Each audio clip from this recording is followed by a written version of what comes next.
Polyback is often used instead of pressure-sensitive adhesive on heavily worn cabinet boxes and around kitchen islands. Our Polyback is made from engineered material applied to a semi-rigid backer. You will use a water-based contact cement to apply Polyback to the receiving cabinet. To cut Polyback to size, first mark your cut line, then trim using a snap blade knife. Always cut into the finished side of the Polyback. Use firm, even pressure while cutting. The blade should only occasionally break through the entire product. Pull up, and the Polyback will break along the cut line. Apply an even coat of water-based contact cement to both the Polyback and the surface of the receiving cabinet.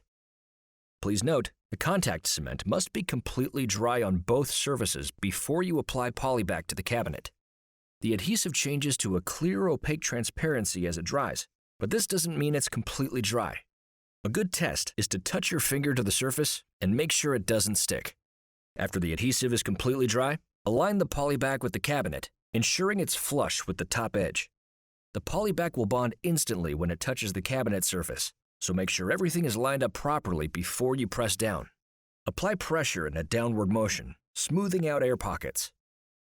Don't worry about any small gaps between the bottom of the Polyback and the floor, as they will be covered by quarter-round molding or base shoe. If you'll be covering the edge of the Polyback with pressure-sensitive adhesive, flush trim the Polyback to the edge of the cabinet using your hand router.